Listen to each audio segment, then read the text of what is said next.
발표자 공유를 허용하지 않습니다. 제가 공유를 같이 해드릴게요. 아,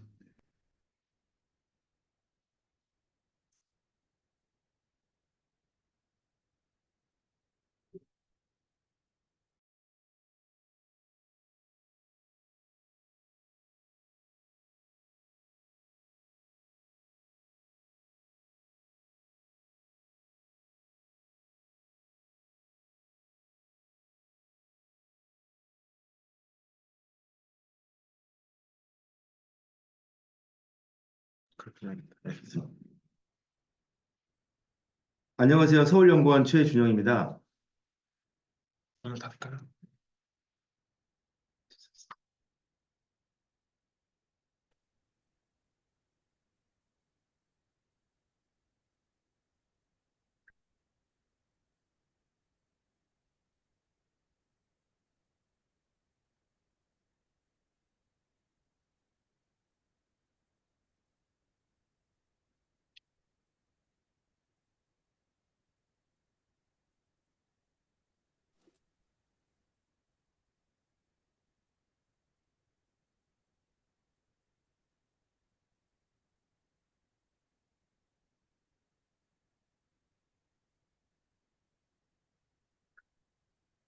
하신 거죠? 네. 네, 안녕하세요. 서울연구원 최준영입니다. 오늘 대한국토도시계획학회 빅데이터 연구위원회 5회 5회 세미나가 되는데요. 5회 세미나를 개최를 하도록 하겠습니다. 오늘 세미나는 특별히 한국복잡계약회와 공동으로 해서 세미나를 준비했습니다. 오늘 준비한 세미나는 네트워크 사이언스 포 리질리언트 어반 인프라스트럭처라는 주제의 세미나입니다. 그래서 어, 최근에 이제 아무래도 도시가 복잡해지고 특히나 도시의 교통, 물류와 같은 인프라망이 복잡해지면서 그 위기에 대응하는 방법 또한 기존과는 달리 어떤 효율성과 그리고 또 회복력 또는 복원효과 같은 거를 또 고려해서 인프라에 대해서 위기에 대응하고 인프라를 복원하고 구축하는 문제가 큰 화두인 것 같습니다. 더불어 최근에 우리나라에서는 특히나 그 네트워크 기반의 내비게이션 데이터 등이 많이 상용으로도 보급되어 있고 다방면에 쓰이고 있는데요. 이런 데이터도 이런 네트워크 분석에서 특히 활용성이 있을 거라고 생각이 돼서 오늘 자리를 마련하게 되었습니다. 그래서 오늘 세미나에서는 특별히 미국 공병단의 공학 R&D 센터에서 근무하고 계시는 정석환 박사님과 그리고 토론으로 한양대 응용물리학과 손승호 교수님을 모시고서 진행을 하게 되었고요. 손승호 교수님은 한국복잡계약회에서 이사를 맡고 계십니다. 그러면은 제가 설명하기보다는 발표자께서 설명을 드리는 거로 시작을 하도록 하고요. 오늘 저희에게 주어진 시간은 약 1시간으로 잡았습니다. 그래서 1시간이고요. 발표자께서 30분 정도 발표를 하시고 이어서 토론을 진행을 하겠습니다. 내용 자체가 조금 복잡하게 회원께서는 조금 이해도가 많이 있으시겠지만 도시계획 쪽에서는 네트워크라고 하는 분야가 어떤 분들은 처음 들어보시거나 생소한 분도 있기 때문에 좀 그걸 감안해서 오늘 발표자께서 설명을 해주시면 감사하겠습니다. 아울러서 아까 말씀드렸던 미국 공병단이라고 하는 조직이 어떤 조직이고 어떤 연구를 하는지도 뭐 짧은 시간이긴 하지만 좀 네. 임팩트 있게 설명해 주실 거라고 네. 믿습니다. 네, 네. 그러면은 토론자 소개는 뒤에 소개를 드리고요. 먼저 발표자께서 본인 소개와 기관 소개 그리고 오늘 강연 내용에 대해서 설명을 발표를 진행해 주시면 감사하겠습니다. 네. 감사합니다. 네, 저는 정석환이라고 하고요. 제가 요 화면을 다 들리시죠? 네, 제가 요 화면을 공유를 해드리는 게 나을 것 같습니다. 보이시나요? 네, 보입니다. 네. 저는 저는 이제 정석환이라고 하고요. 육군 이제 공병단 소속에 있는 연구소라는 ERDC라는 Engineer Research Development Center라는 연구소에서 이제 지금 민간 연구원으로 이제 일을 하고 있습니다. 저희 연구소는 이제 군 소속이긴 하지만 민간 연구원들이 이제 다양한 분야에서 군 관련된 이제 엔지니어링 관련된 연구도 하지만 그 미 공병단은 이런 그 재난 관리나 미 연방적인 차원에서의 인프라 관리를 또 담당하고 있기 때문에 그런 여러 가지 이제 연구를 또 진행하고 있습니다. 그래서 이제 저희 연구소 같은 경우는 본사는 여기 빅스버그 미시시피라는 아주 시골에 있는데 그 외에도 그곳에 이제 총 7개 연구소로 나눠져 있습니다. 뭐 환경연구소, 뭐 그런 수문학을 하는 분들, 그리고 이제 Geotechnical Structure, 그리고 이제 IT 연구소, 그리고 이제 또 다른 지역 중에 이런 그 건설 관련된 엔지니어링 하는 연구소도 있고 이제 극지방을 연구하는 연구소도 있고 이런 다양한 분야에서 밀리터리 엔지니어링도 하지만 그런 인프라스트럭처에 관련된 연구도 많이 하고 있다는 것을 일단 알려드리고 싶고요. 저 같은 경우는 여기 보스턴 근처에 있는 이제 콩코드라는 지역을 기반으로 이제 저희 팀만 이제 그쪽에 따로 위치하고 있습니다. 그리고 언제든지 질문 있으시면은 뭐 손을 들어주시든 뭐 알려주시면은 제가 이제 그때그때 답변 드리겠습니다.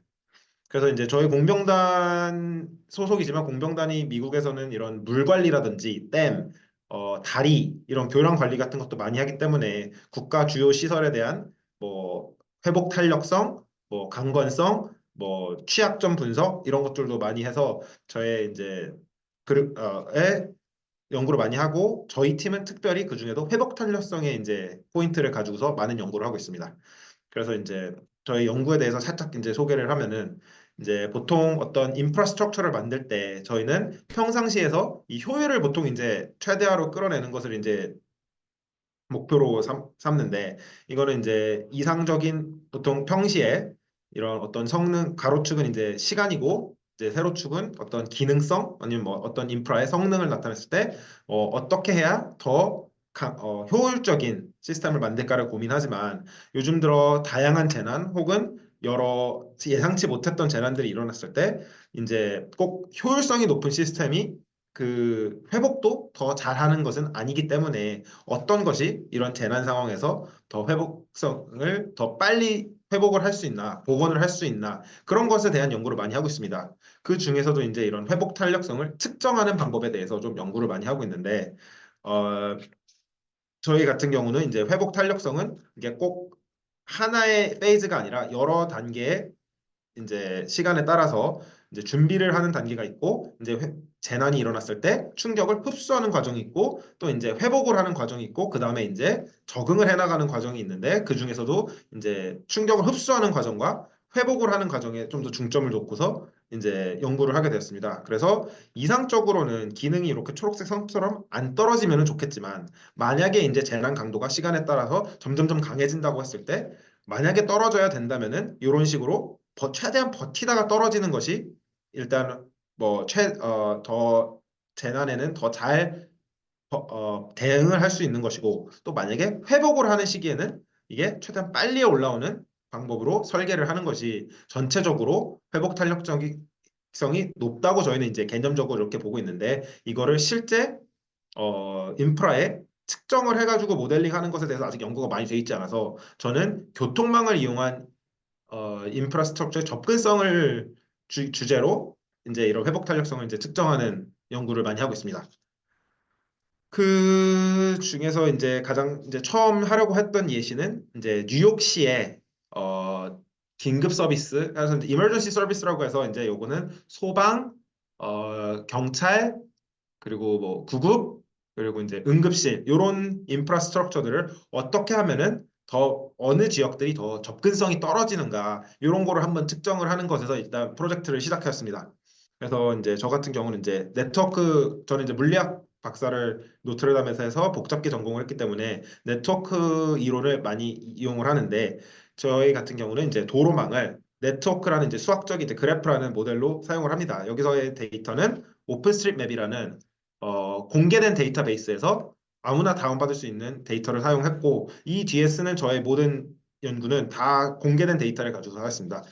그래서 이제 저의 연구 목적은 일단 뉴욕시라는 곳에 대해서 응급 서비스가 어떻게 어, 접근성이 떨어지는 지역이 있는지를 측정하고 싶었습니다. 그러기 위해서 일단 뉴욕시의 간단한 구조를 보면은 이렇게 5개 행정구역으로 나눠져 있습니다. 우리가 가장 익숙한 맨하튼, 그리고 이제 브루클린, 퀸스, 브롱스, 그리고 이제 여기에 큰 스태튼 아일랜드라는 5개 행정구역으로 나눠져 있고 저희가 이제 설정한 연구 범위는 뉴욕시 경계와 고로부터 7.5km 밖까지의 이제 버퍼 존을 형성을 해서 시 경계에서 딱 잘려서 생기는 문제들을 최대한 막으려고 했습니다.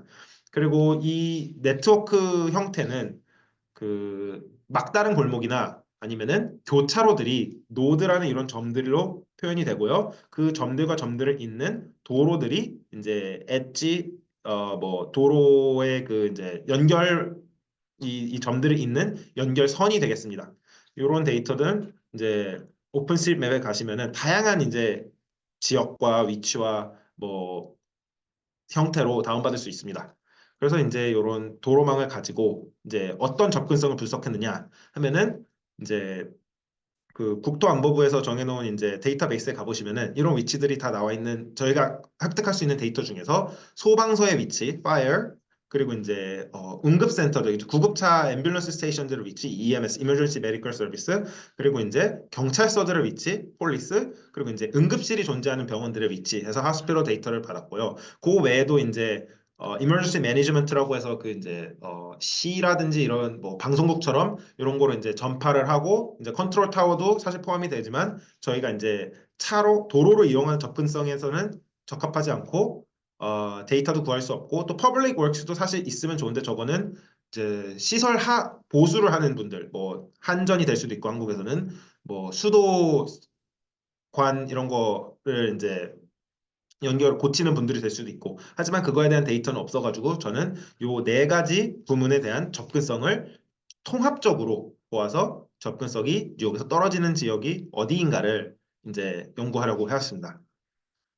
그럼 이제 이 두 가지를 합쳐서 이 네트워크 상에서 모든 뉴욕시의 위치에서 가장 가까운 서비스 센터, 뭐 각 부문의 서비스 센터까지의 최단 시간을 구할 수가 있는데 그 시간을 이제 이렇게 찍어 보면은 이렇게 이제 4분이라는 기준점을 놓고 요거는 이제 골든 타임 뭐 가이드라인에서 주어지는 응급 구급 대원들이나 이제 경찰들의 뭐 이제 대응 이제 대응 가이드라인을 4분으로 잡았고 4분보다 오래 걸리면은 빨간색, 4분보다 더 빠르게 도착할 수 있으면은 파란색으로 칠하면은 이제 이런 식의 이제 분포를 띱니다.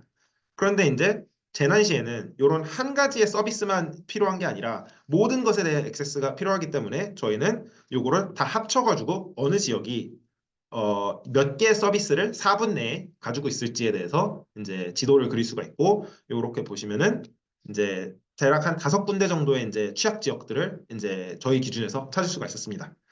그래서 이 5가지 지역들이 어떤 공통점을 가지고 있을까를 분석했는데 가장 흔한 것들로는 이런 지리적인 특성이 좀 많은 영향을 이제 끼칩니다. 특히 루즈벨트 아일랜드, 시티 아일랜드, 뭐 이런 자메이카 베이처럼 길고 접근할 수 있는 통로가 하나나 두 개밖에 없는 곳들은 당연히 다 응급차든 뭐 경찰차든 그런 데로 돌아와야 하기 때문에 접근성이 많이 떨어지는 것을 보일 수 있었고 그 외에 또 사실 뭐 스태튼 아일랜드도 섬이긴 하지만 매우 큰 섬이고 뭐 노르든 퀸스도 뭐 딱히 뭐 지리적으로는 크게 문제가 없기 때문에 또 어떤 다른 이제 요인이 있을까를 분석했을 때 저희는 이제 인구 밀도와 또 관련이 있다는 것을 이제 분석을 했습니다. 그 전에 그러면은 이제 이 이제 접근성에 대해서 분석을 해보자면은 저희는 이제 사실 이런 지리적인 접근성을 원하는 것보다도 얼마나 많은 사람들이 영향을 받는가를 더 중요시 생각하기 때문에 이런 지리적으로 접근성이 떨어지는 곳에 이제 인구 밀도를 가중치를 두어서 이거를 이제 분석을 해보면은 전체 여기에서 이제 전체 뉴욕시의 이제 인구를 100%로 놓았을 때 4분 이내에 응급 서비스를 도달할 수 있으면은 4분 이내 4개나 3개나 4가지 서비스에 도달할 수 있으면은 취약적이 아니다라고 보았고 4분 이제 3개 미만의 서비스만 이제 도달할 수 있으면은 취약 지역이라고 가정했을 때 95% 정도의 뉴욕 시민들은 충분히 좋은 곳에 이제 취약하지 않은 지역에서 살고 있고 5% 정도만이 취약 지역에 저희가 분석한 취약 지역에 이제 살고 있었습니다. 그럼 이제 전체적으로 뉴욕 시티는 좋은 거 아니냐라고 할 수 있는데 이게 이제 또 구별로 나눠봤을 때 이제 불균형을 이제 볼 수가 있었습니다. 스태튼 아일랜드라는 그 여기 오른쪽에 이제 이 왼쪽 아래에 있는 이 큰 행정구역만 놓고 봤을 때 2.64%라는 전체 취약한 인구가 이 섬에 몰려 있는 것을 알 수 있는데 이 섬의 전체 인구 비율은 5.67%이기 때문에 실제 절반에 해당하는 스태튼 아일랜드의 시민들이 취약 지역에 살고 있는 것을 알 수 있고 또 반대로 전체 뉴욕시의 취약 인구의 대비로 봤을 때도 대략 스태튼 아일랜드의 절반 정도의 취약 인구가 몰려 사는 것을 또 알 수 있었습니다. 그러면 근데 사실 스태튼 아일랜드 면적상으로는 한 5분의 1 정도 되지만 실제 뉴욕시에서 담당하는 인구는 6% 정도밖에 되지 않기 때문에 이게 매우 불균형한 이제 인프라스트럭처의 그 접근성을 이제 띄는 것을 볼 수 있었습니다.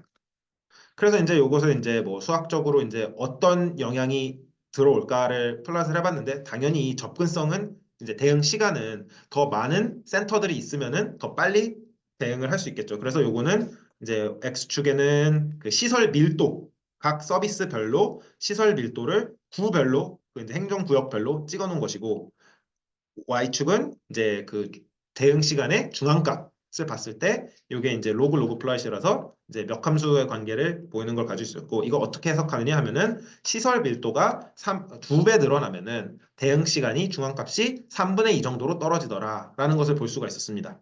근데 그러면은 뭐가 이 시설 밀도에 영향을 줄까를 또 보기 위해서는 이제 보았던 것이 요 스태튼 아일랜드 같은 경우는 시설 밀도가 매우 낮은 쪽에 속해가지고 대응 시간이 좀 많은 편에 속하는 걸 알 수 있는데 맨하튼처럼 인구 밀도가 높은 곳은 시설 밀도도 높기 때문에 대응 시간이 빠른 것을 볼 수 있었습니다. 그러면은 시설 밀도와 인구 밀도의 상관관계를 보니까는 양의 상관관계를 가지고 있더라.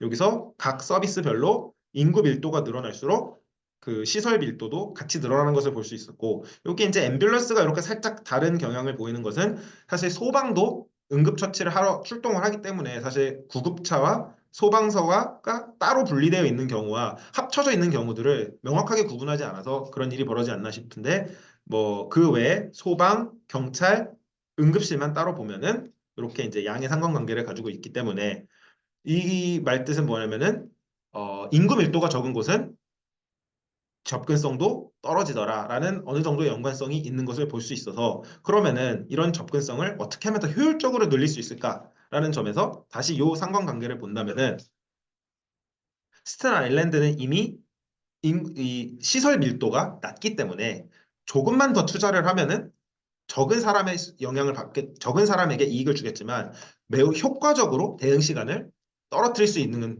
위치에 있다는 것을 알 수 있고 이미 어차피 전체적으로 뉴욕시는 좋은 인프라를 가지고 있기 때문에 이제는 인구가 밀집된 맨하튼 지역이 아닌 뭐 스태튼 아일랜드처럼 좀 인구 밀도가 좀 떨어진 소외된 지역에도 좀 이제 투자를 하는 것이 전체적인 접근성을 향상시키는 데 더 도움이 되지 않을까라는 그런 이제 선택을 할 수 있는 방안을 이제 저희서 공부를 했고 이제 이것은 이제 평상시에도 아직까지는 재난에 대해서 아직 아무런 모델링 하지 않았습니다.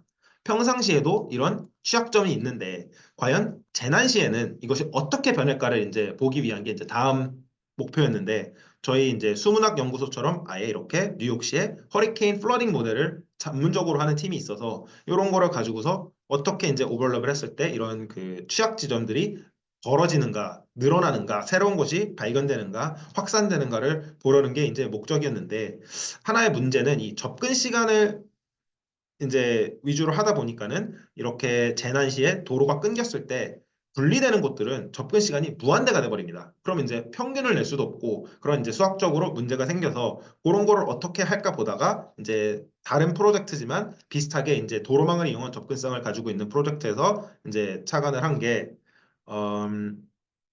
이제 요거 같은 경우는 이제 미군이 뭐 파병 같은 걸 할 때 군 기지에서 항만까지 옮겨가는 이제 모델링을 했을 때 뉴욕시에서는 시민들의 모든 뉴욕 지점에서 가장 가까운 응급센터까지를 도착점으로 봤다면은 지금은 이제 뭐 미 군기지라든지 어떤 출발점에서 이제 항만 같은 도착점이 있을 때 이 경우는 이번에 또 이제 고속도로와 철로라는 두 가지 이제 방법을 가지고서 이제 모델링을 했을 때 어느 네트워크가 어떤 타입의 재난에 더 취약한가도 비교를 하고 싶었습니다. 그래서 봤던 게 이제 뭐 데이터를 만들고 물류망에 어떻게 보면 이제 출발지와 도착지가 있는 물류망의 목표를 연결성과 이제 그 어떻게 하면 최소 시간 혹은 최단 코스트 등 이런 최적화라는 목적을 가지고 있었을 때 이제 분석을 하다 보면은 여기서 리서치 질문을 한 세 가지 정도로 이제 저희가 이제 대답을 하려고 했습니다. 요런 이제 물류망이 있을 때 출발점 이런 오렌지 같은 출발점에서 이런 파란색 같은 도착점으로 보낼 때 어떤 도로망이나 철로망들이 가장 중요한 곳인가, 가장 크리티컬한 곳인가, 두 번째로는 어떤 물류망을 사용했을 때 더 회복 탄력적인가, 아니면 재난에 더 강건한가를 또 볼 수도 있고, 또 어떤 출발점이나 도착점이 취약한가, 재난에. 이런 것들에 대해서 이제 질문을 하기 위해서 좀 더 연구를 했는데, 이제 가장 중요한 이제 고속도로나 철로 같은 것을 밝히기 위해서 이제 Betweenness Centrality라는 이제 네트워크 사이언스 이제 개념을 이제 가져다가 썼는데, 요거는 이제 모든 최단 거리들을 취합해서 봤을 때 이 도로를 몇 번이나 사용했는가라는 식으로 가중치를 두는 이제 관련된 값입니다. 그래서 이 보라색 값이 지날수록 이 출발점에서 도착점으로 가는 모든 최단 거리를 봤을 때 이 도로를 많이 쓰더라. 그래서 이 도로가 이 의미에서는 또 중요하지 않을까. 그런 이제 중요도를 재는 이제 한 가지 이제 방법이고, 이제 요것을 보다 보면은 이제 미국 고속도로의 이제 주간 고속도 90번, 80번 정도를 이제 매우 중요하게 나왔고, 여기서는 또 이제 하부에 10번에서 20번, 그리고 이제 남북을 잇는 95번 고속도로가 가장 중요한 고속도로 중 하나라고 이제 이 방법을 쓰면은 알 수가 있었습니다.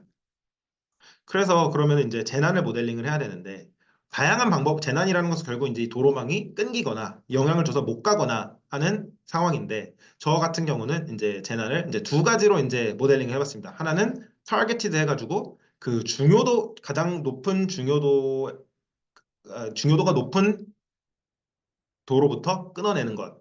그리고 두 번째는 랜덤에서 진짜 무작위로 끊어내는 것을 이제 모델링을 했는데, 요 이제 각 재난의 강도는 끊어진 도로의 비율, 전체 도로나 그 철로 대비 끊어진 도로의 비율을 재난 강도로 삼아서 1%부터 50%까지 두 가지 방법으로 끊어내 보았습니다. 그랬을 때 이 전체 물류가 어떻게 변하는가, 아니면 이 전체 물류망의 기능이 어떻게 떨어지는가를 좀 측정해 보고 싶었습니다. 그래서 이제 요건 이제 예시로 끊어내는 방법들이고요.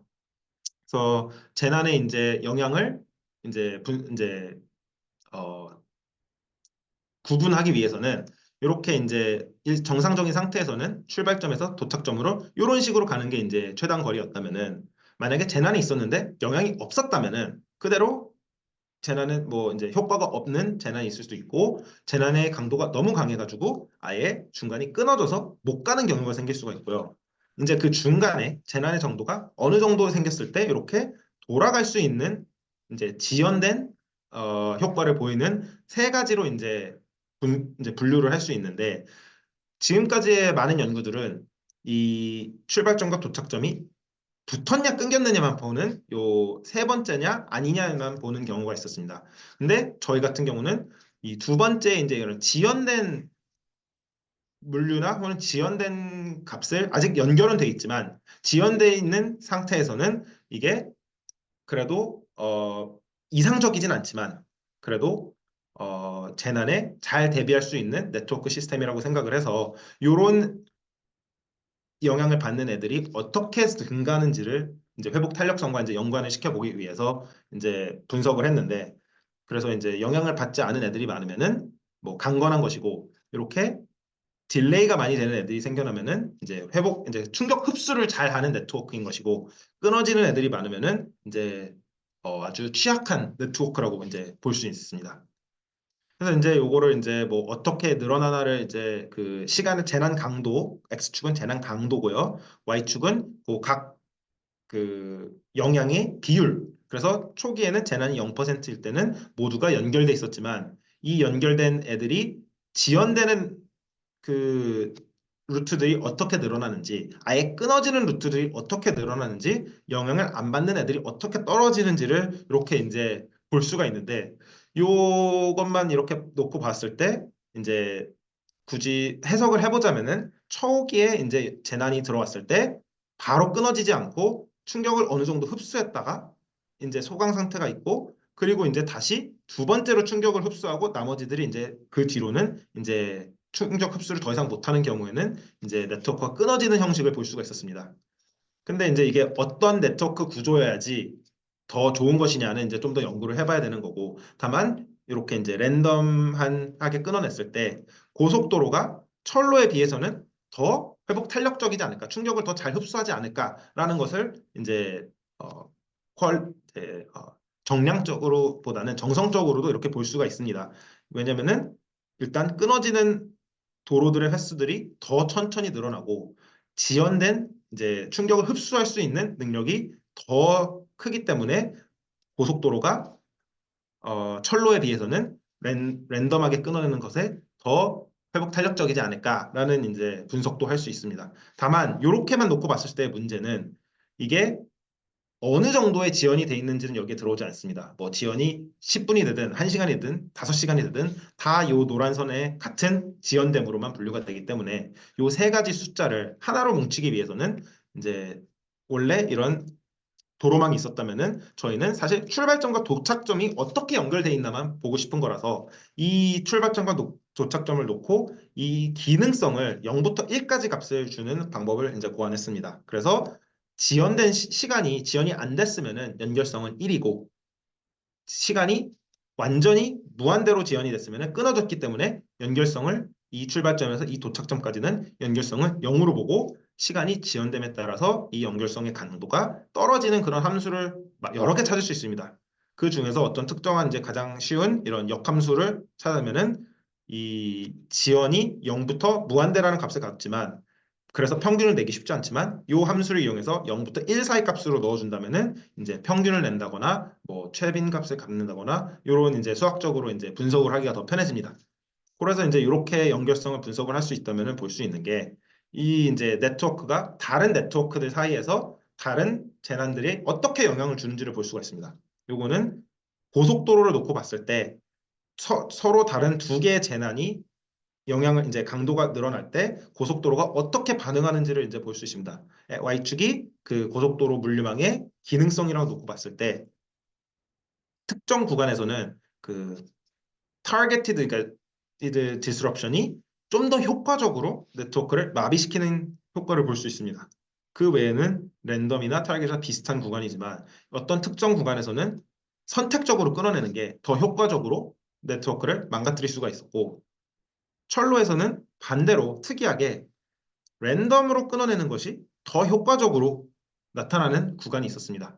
이것이 왜 될지에 대해 왜 이런 현상이 벌어지는 데에서는 이제 네트워크 하나하나씩 놓고 또 분석을 해야 되지만 일단 저희가 찾아낸 방법으로는 이러한 되게 다른 현상을 볼 수 있었고 만약에 여기에 이제 다른 재난 종류들이 여러 개 들어간다면은 여러 가지 재난들이 이 특정 네트워크에 어떤 식으로 영향을 받는지 이 네트워크는 어떤 재난에 특별히 더 취약한지를 볼 수 있고 이제 반대로 이번에는 같은 재난 타입을 놓고 봤을 때 다른 네트워크들을 이게 어떻게 반응하는지 이제 또 비교를 할 수가 있습니다. 이 경우에는 특이하게도 이제 고속도로는 철로에 비해서 재난 강도가 좀 약할 때 더 방어를 더 잘 충격을 흡수하는 경향을 보였습니다. 여기는 아까 말했듯이 잘 버티다가 뚝 떨어지지만 철로 같은 경우는 바로 성능이 급강하는 구간이 있기 때문에 고속도로가 이 구간에서는 더 충격을 잘 흡수하는구나로 볼 수 있고 그러나 어느 순간 이후로는 고속도로보다 철로가 더 성능이 좀 더 높은 구간도 볼 수 있습니다. 마지막으로 이제 랜덤 같은 경우는 그냥 철로가 항상 더 취약한 것을 볼 수 있었습니다. 고속도로에 비해서. 그래서 이제 마지막으로 이제 요거를 어떻게 또 이제 취약점의 분석에 사용할 수 있느냐를 보면은 이 아까 말씀드렸던 그 패스별로 성능을 이제 저희가 이제 값을 매겼을 때 이게 평균보다 잘하는지 못하는지를 볼 수 있어서 어 이런 식으로 이제 하나하나의 이제 그 기능이 어떻게 떨어지는지도 볼 수 있고 이 평균 까만 선 대비해서 어떻게 더 잘하는지 못하는지를 볼 수 있어서 평균 대비 더 잘하는 더 잘 버티는 녀석들과 평균 대비 더 잘 버티지 못하는 이제 출발점들을 또 따로 이렇게 찍어 보면은 이제 취약점 분석도 할 수 있어서 요 경우에는 이제 고속도로망을 사용했을 때 이 지역들은 평균적으로 요 주황색 출발점들은 평균적으로 더 재난에 잘 버티더라. 타겟의 디스턴에 대해서. 근데 공통적으로 캘리포니아 남부 같은 경우는 어떤 도로망을 쓰든 잘 버티는데 그 이제 도로망의 특성에 따라서 또 각자 잘 버티는 위치들이 이렇게 따로따로 나오는 것도 알 수 있고 반대로 이제 취약점도 이렇게 어떤 도로망을 쓰든 이 아리조나나 뉴멕시코 이 지역은 재난에 대해서 매우 취약한 것을 알 수 있고 뭐 재난 이제 물류망 특성에 따라서 또 이제 취약한 지점을 이렇게 찾아낼 수 있는 방법을 또 이제 고안했기 때문에 이제 이런 방법을 사용해서 어떻게 하면은 이런 취약 지점을 더 효율적으로 제거할 수 있는지 아니면은 이제 재난이 이제 지금까지는 재난이 이제 끊어내는 것만 했다면 이제 회복을 해야 될 때 어떻게 해야 더 회복을 빨리 할 수 있는 방법을 찾을 수 있을지 이런 거를 이제 앞으로 더 연구를 하려고 합니다. 혹시 이제 질문 있으신가요? 많은 내용을 되게 빨리 설명을 들었는데 혹시 질문 있으신 분 있으면 알려주시기 바랍니다. 네, 일단 질문에 앞서서 일단은 잘 들었고요. 네, 그 오늘 모이시는 분들이 이제 이 방법론이라든가 이런 거에 익숙하지 않은 분들이 네, 있고, 그다음에 또 한쪽으로는 복잡학회에서는 이제 익숙한데 이제 이 주제에 대해서 들은 분이 있어가지고 아마 이렇게 여러 분야에 있는 분들이 모이신 자리라고 생각이 됩니다. 그래서 일단은 그 질문에 앞서서 요 내용에 대해서 지금 오늘 지정 토론자로 지금 손승우 교수님이 와 계신데요. 손승우 교수님께서 한번 말씀을 해주시 그 오늘 내용에 대해 말씀을 해주시고 그다음에 질문 사항이 있으면 질문해 주시면은 좋을 것 같습니다. 혹시 손 교수님 준비가 되셨나요? 예, 지금 혹시 제 목소리 들리시나요? 네, 네, 잘 들립니다. 아, 네, 제가 지금 밖에 외부라서 그 카메라를 켜지 못한 점 죄송합니다. 어, 예, 지금 정석환 박사님 발표 잘 들었고요. 이렇게 도시의 어떤 시설과 그리고 그 시설을 갖다가 연결하는 도로망이나 혹은 뭐 철도망 이런 것을 도시의 네트워크를 통해서 기능을 연구하는 연구들이 꽤 진행이 되고 있는데요. 정석환 박사님께서는 특별히 어떤 특정한 도시에서 그 어떤 이머전시 같은 게 발생했다고 했을 때 도로망을 따라서 골든타임 안에 어떤 서비스가 이루어질 수 있는지를 연구한 게 첫 번째 사항이라고 보이고요. 그리고 그 연구의 연장선상의 하나로 그런 기간 산업, 혹은 도로망 이런 것들이 설계가 되었을 때 그 서비스가 얼마나 지연되거나 원활하게 이루어지지 못할까에 대한 연구가 이어졌습니다. 그리고 뒷부분에 대한 내용은 철도망과 도로망을 이용해서 미국 전역에서 어떤 수송이라고 하는 문제가 어, 어떤 특정한 네트워크에서의 링크가 좀 취약할지 혹은 어떤 링크가 공격을 받았을 때 그 전체의 어떤 기능이 상실될 수 있을지에 대한 연구를 하셨는데요. 두 부분의 연구가 사실 어떤 네트워크의 취약성이라고 하는 것으로 공통점으로 연결된다는 측면에서 굉장히 좀 흥미롭게 들었고요. 서울시에서도 아마 이와 관련된 고민들을 많이 하고 있는 것 같아서 오늘 서울연구원 최준영 박사님께서 이런 세미나를 준비해 주신 게 굉장히 의미 있다고 생각합니다. 근데 저는 여기서 이제 뭐 몇 가지 좀 코멘트 드리고 질문 드리고 싶은 건요.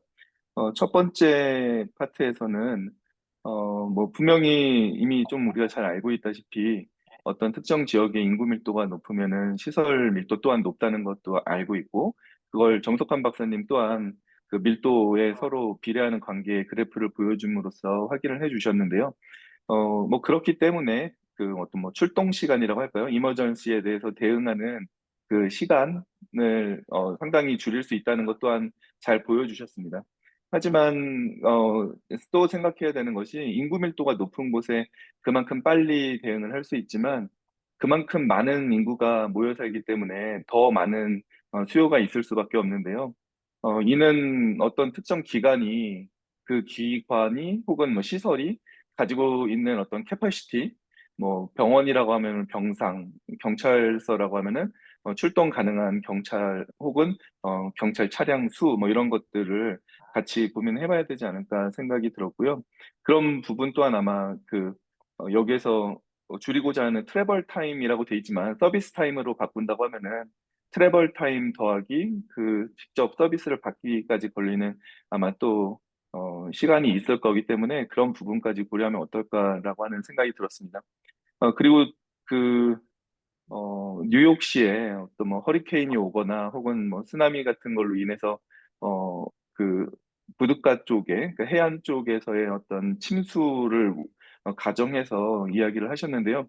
저는 이 부분이 굉장히 흥미로웠습니다. 보통 네트워크의 기능성 연구를 많이 하는 곳에서는 랜덤 페일러를 더 많이 생각했었는데 이런 식으로 어떤 특정 지역이 집단적으로 파괴되는 것은 사실 더 큰 문제를 야기할 수 있거든요. 이게 코릴레이션을 가지면서 어떤 공격이 이루어지는 것과 같은 상황이기 때문에 이런 식으로 시나리오를 갖다가 생각해서 어떤 피해 정도에 대해서 그 시스템이 얼마나 취약한지를 보는 것은 굉장히 의미 있다고 생각합니다.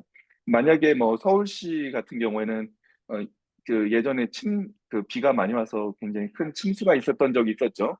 근데 침수가 이루어질 때는 도로망에 뭐 일부가 랜덤하게 문제가 생기는 게 아니라 어떤 한 구나 뭐 동 뭐 이런 사이즈로 집단적으로 문제가 생기기 때문에 이런 집단적인 문제에 대한 시스템의 리질리언스 같은 것을 연구해 본다는 의미에서 재미있게 들었습니다. 두 번째 부분에서는 들으면서 좀 제가 의문이 들었던 점은요. 분명히 뭐 철도망하고 도로망이 미국 전역에서 봤을 때는 유사하게 생기긴 했지만 분명히 완전히 다른 네트워크인데 같은 방법으로 뭐 레질리언스나 이런 걸 갖다 이야기하는 것이 가능할까 이런 생각이 좀 들어서 그 부분을 좀 해소할 수 있고 뭐 그 부분에 대해서 대응하실 수 있는 연구가 있으면은 추가하시면 좋겠다는 생각이 들었고요. 그리고 분명히 여기서 타겟하시기를 포트하고 도로라는 게 있어서 어, 분명한 OD가 있는데 그 오리진하고 디스티네이션이 있는데 굳이 비트윈리스 센츄얼리티를 사용해야만 할까? 그러니까 그런 우리가 정보가 없을 때 비트윈리스 센츄얼리티는 처음 해보는 값으로 좀 유용할 수 있지만 OD가 명확히 있는 이런 서비스에서 비트윈리스 센츄얼리티를 사용하는 게 과연 적당할까 이런 생각이 들었습니다. 뭐 그에 대해서 정석한 박사님의 좀 답변을 들어보고 싶습니다. 감사합니다. 네, 매우 좋은 코멘트 감사합니다. 15. 네, 네.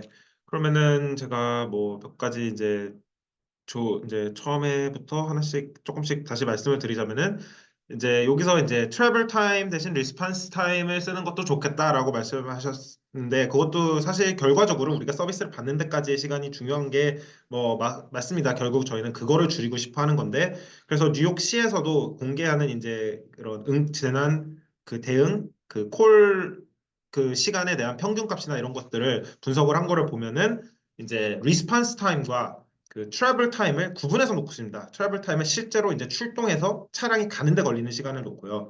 그리고 이제 그 준비해서 떠나고 실제 서비스 받는 시간은 이제 따로 그 앞뒤로 붙여가지고 전체 이 서비스를 주는데 걸리는 시간이 얼마인지를 공개를 하는데 사실 이제 네트워크만 가지고 있는 입장에서는 그 앞뒤로 얼마나 시간이 걸리느냐에 따라서는 저희가 사실 모델링하기가 쉽지 않아서 일단은 그 자동차를 도로망을 이용한 트래블 타임에만 좀 더 집중을 하였습니다.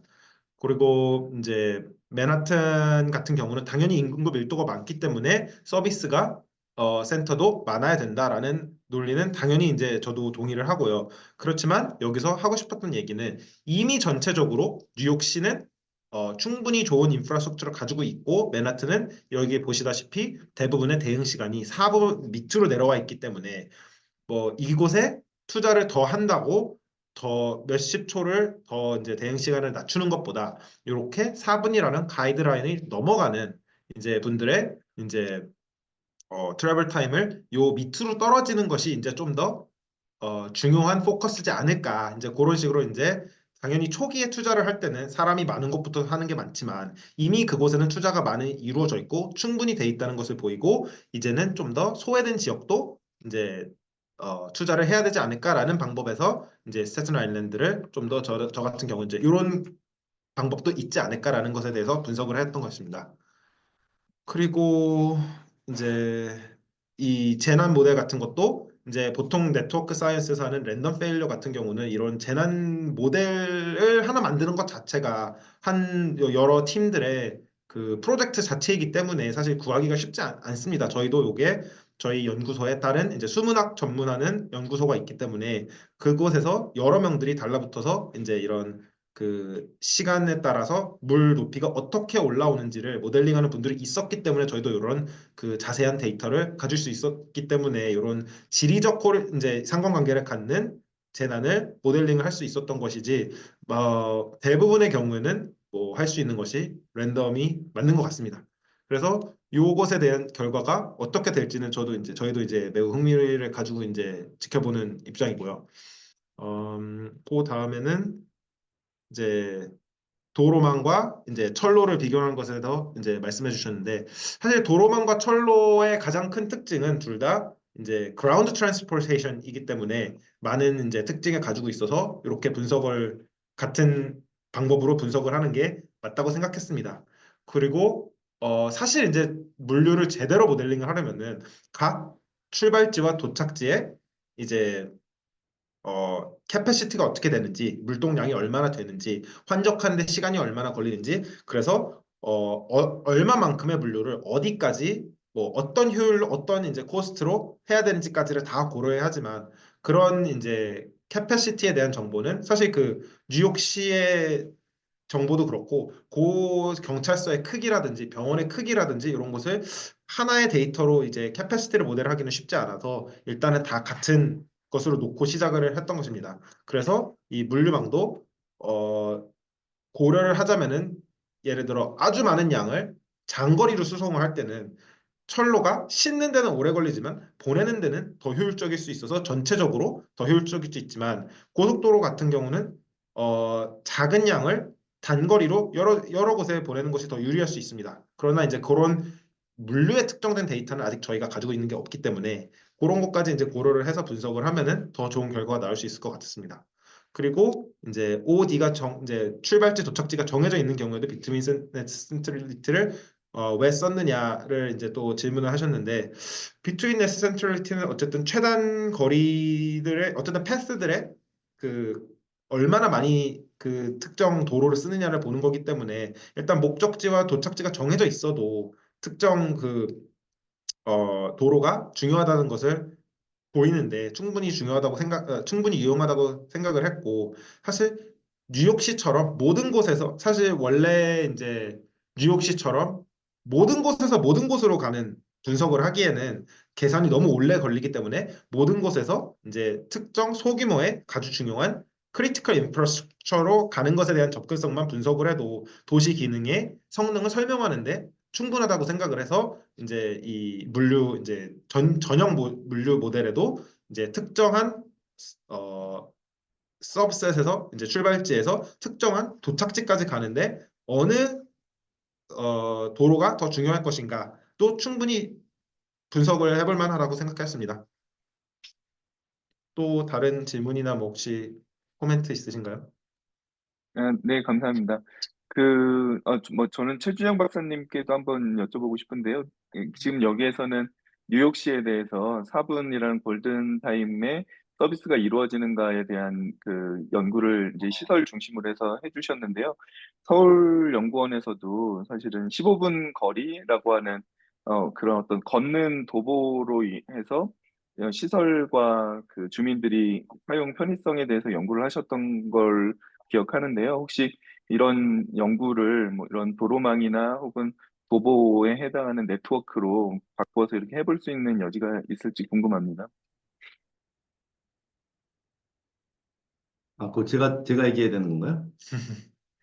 네, 최준영 제가 박사님한테 듣고 싶은데, 일단은 그 내용 포함해서 제가 한번 저도 생각을 말씀드리고 그다음에 정 박사님께도 한번 질문 드리려고 하는데요. 네. 일단은 그 서울에서 이제 이런 요 네트워크 사이언스를 제가 봤을 때 가장 관심 있게 봤던 부분은 서울에 되게 복잡한 그 뭐 물망을 떠나가지고 교통망이 복잡하고요. 이 교통망에서는 도로망, 철도망, 그리고 이제 아까 뭐 15분 도시 말하는 보행 네트워크는 조금 약간 다른 레벨이라고 생각이 됩니다. 아무튼 그래서 이 그 교통망이라든가 이런 네트워크상에서 서울에서 가지는 문제는 아무래도 이러한 인프라가 노후되는 로우 인프라가 아니겠는가라는 부분이 하나가 있거든요. 그래서 만약에 요즘에 보면은 이제 서울에서 이제 초기에 도시 개발을 1960년대부터 이제 그게 급격한 도시화와 그다음에 인프라가 건설이 되었는데 그럼 지금 상태에 왔을 때 많은 부분이 어느 정도 내구 연령이라든가 이런 게 있어서 좀 보강이 돼야 되고 이제 조금 인프라 측면에서는 보완이 되거나 취약성들이 진단이 돼야 되거든요. 그렇다면 만약에 어느 그 작게는 뭐 포털 같이 얼마 전에 이제 그 포털이 생기거나 이제 집안 치마라고 이쪽 전문 분야는 말을 하시는데 그런 식으로 이제 집안 치마라든가 집안 치마가 발생해 가지고 일정 구간이 막히게 되는 경우에 이제 여기서는 큰 재난을 말했지만 서울에서는 아무래도 그 통행량이 엄청나게 많기 때문에 이거를 통해서도 엄청나게 여파가 오거든요. 그래서 이런 형태의 그 도시 차원의 재난이라든가 재해 같은 거에 대응할 때 이렇게 이런 것들이 어떻게 쓰일 수 있을지 우리나라 특히나 서울에서 어떻게 쓰일지 있는 부분이 하나가 있었고 그다음에 또 하나는 이제 보행 접근성은 저희가 하는 연구이긴 하지만 또 이제 이런 도시라든가 안전이라든가 이런 데서 관심 있는 거는 인파 관리가 또 하나가 있습니다. 그래서 인파 관리도 관리하는 측면에 따라서는 보행 네트워크를 따라서 사람들이 이동하는 거기 때문에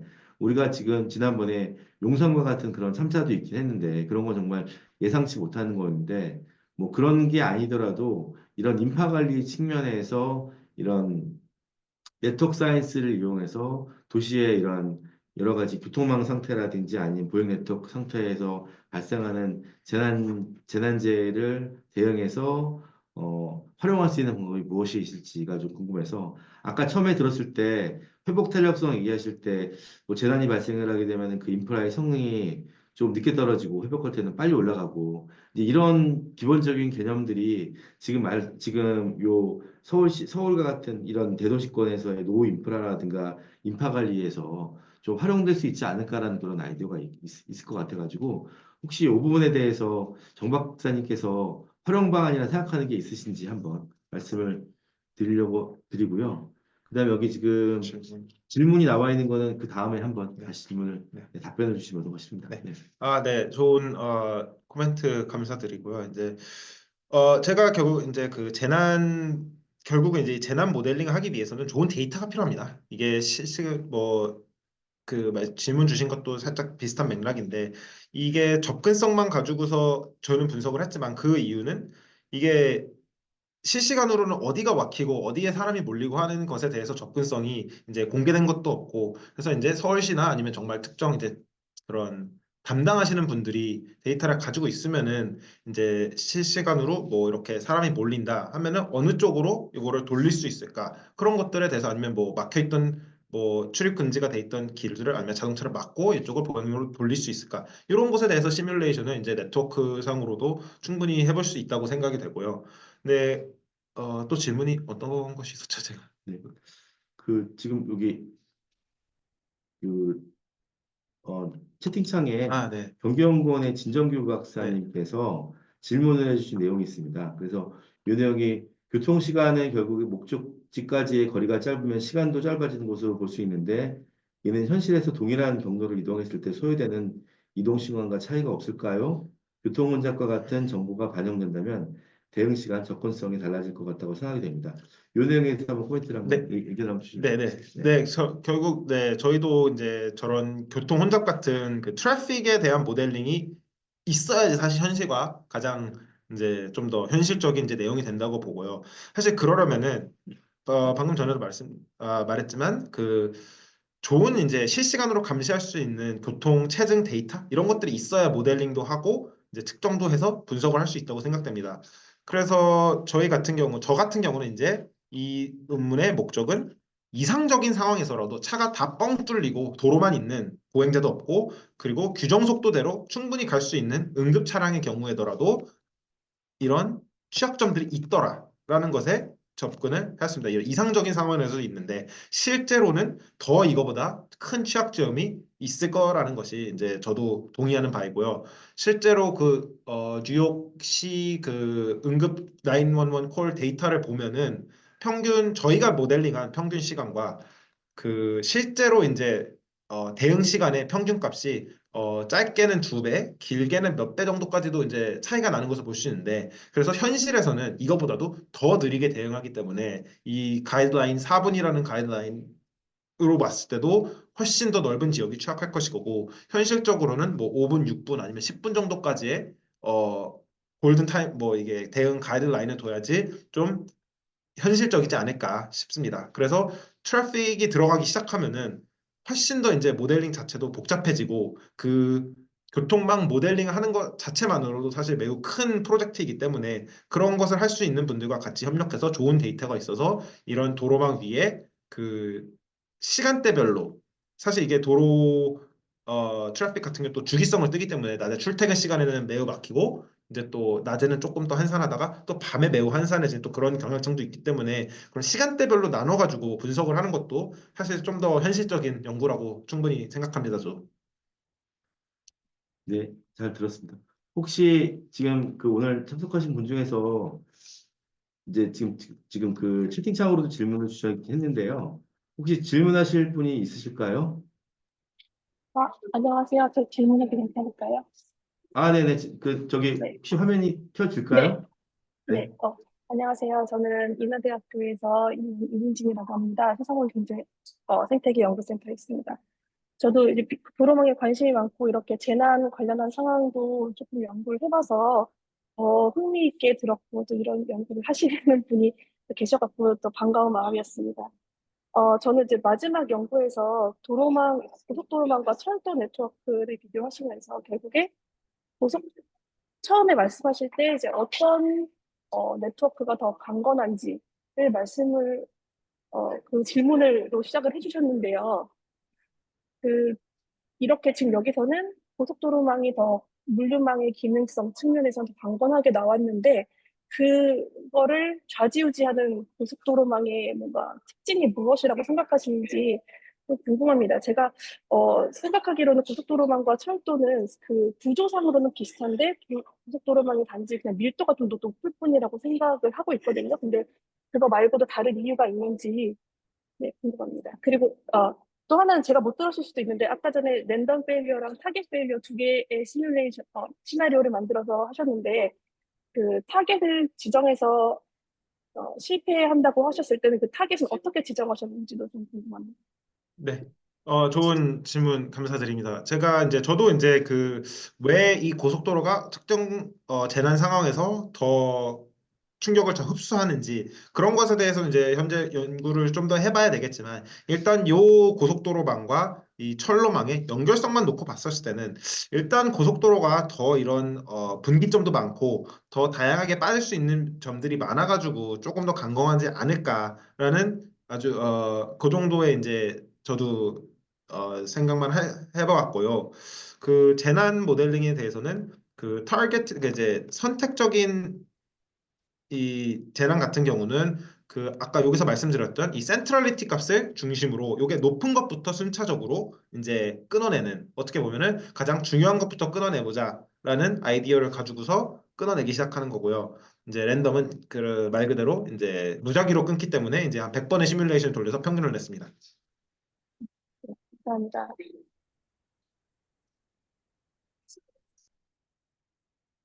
또 질문이 있으신 분 있으시면은 질문 하나 받겠습니다. 네, 그러면 제가 마지막으로 하나 드리려고 하는데요. 아까 이제 뉴욕시에 분석을 하실 때 오픈스트리트맵 데이터를 활용을 하셨잖아요. 네. 근데 이제 오픈스트리트맵은 아무래도 이제 물론 전제로 해서 이제 이상적인 상황을 가정하셨지만 이 자체는 그냥 그 네트워크 있는 상태인 거고, 근데 이제 현실적인 상황에서는 아무래도 오늘 도시계획과 이제 그 같이 이제 그 공동으로 하는 세미나다 보니까 현실 상황에서는 이런 아주 이상적인 상황보다는 되게 다양한 복잡한 상황이 있고 그런 상황에 대해서 분석을 하기 위해서 요즘은 뭐 티맵이라든지 K 통신사 데이터라든지 해서 티맵에서는 내비게이션이고 통신사에서는 그 뭐 그 트립 체인 데이터 같은 거를 판매를 하고 있는데요. 이제 그런 경우에는 각각의 이제 그 데이터들이 현실에 있는 이동을 반영하는 부분이거든요. 그러면은 이 모델링에서 그런 현실적인 이동이 반영하는 거를 가미했을 때는 만약에 도시계획과 같이 이제 현실적인 문제에서 응용하는 분야에서 같이 공동으로 모델링을 하고 작업을 할 때는 뭐 어떤 방법으로 해야지만 서로 소통이 가능하고 도움이 될까요? 아주 사실 그런 통신사라든지 그런 뭐 구글처럼 그런 많은 사람들이 실제로 쓰는 데이터를 가지고 있는 분들이 사실 그런 귀한 데이터를 찾기가 쉽지 않은데 만약 그런 게 있다면은 좀 더 효율적으로 사실 이제 여기서 새로 길을 뚫는다거나 아니면은 뭐 만약에 길이 끊어진 상태에서 회복을 시켜야 될 때 그런 데이터를 바탕으로 어디를 먼저 중점적으로 도로를 다시 연결을 했을 때 더 효율적으로 이 성능이 올라오나 사실 이번 발표까지는 해도 뉴욕시에 관련해서 이렇게 그 상시에 대해서만 연구를 해왔고 그 뒤에 이제 그 미국 전역에서 물류망에 대해서는 이게 재난이 일어났을 때까지만 보았지. 그 다음 단계는 이제 이게 회복하는 할 때 어떻게 올라오는지까지를 보아야지 이제 큰 이 resilience curve라고 부르는 요것을 이제 저희가 이제 그리고 싶은 건데 실제 데이터가 있다면은 만약에 재난 상황에서 사람들이 이쪽으로 몰리니까는 어디부터 빨리 뚫어줘야지 요거를 더 빨리 회복시킬 수 있겠더라. 그런 식으로 연결을 한다면 좀 더 효율적인 이제 재난 회복 방안이 되지 않을까 싶습니다. 네, 잘 들었습니다. 네, 오늘 시간이 지금 약 한 4분 정도 남았는데요. 혹시 손 교수님께서 마지막으로 코멘트 해주시거나 하실 말씀 있으실까요? 예, 뭐 제가 특별히 좀 말씀드릴 부분은 없는데요. 어, 그 아까 질문 주신 것 중에 음, 그 트래픽 같은 걸 고려해서 시뮬레이션 하는 것에 대한 의견을 주셨던 경기연구원 진정규 연구원님 그리고 최준영 박사님도 아마 같은 맥락에서 교통 그 트래픽 데이터를 좀 제공하는 통신사하고의 그, 그 연구 연계 말씀해 주셨는데요. 그 정도까지 하기가 좀 곤란할 때 사용할 수 있는 방법으로 그 시뮬레이션 오브 어반 모빌리티 그 패키지 수모라는 거 사용해 보셨을 것 같은데요. 그 수모를 활용하면은 조금 더 수월하게 그 트래픽이 있는 상황에서 트래픽이 뭐 단계별로 얼마나 높을 때 실제 서비스 타임이 뭐 여기서 트래블 타임이 어떻게 달라질지에 대한 것을 시뮬레이션 해볼 수 있을 것 같습니다. 저희 연구실에서 수모 시뮬레이션을 공부하는 친구가 있어서 나중에 정석환 박사님 연구하시는 부분에서 같이 해볼 수 있을 것 같아 나중에 연락드리겠습니다. 감사합니다. 네, 잘 들었습니다. 오늘 이 주제는 여기 지금 저기 어디지? 진정규 박사님 혹시 그 지금 요 채팅으로 하신 내용을 한번 말씀해 주실 수 있을까요?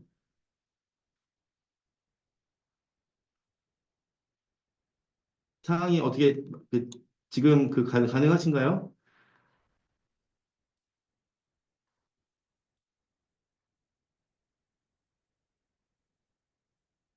지금 여건이 안 되시나 보네요. 마이크. 네, 네.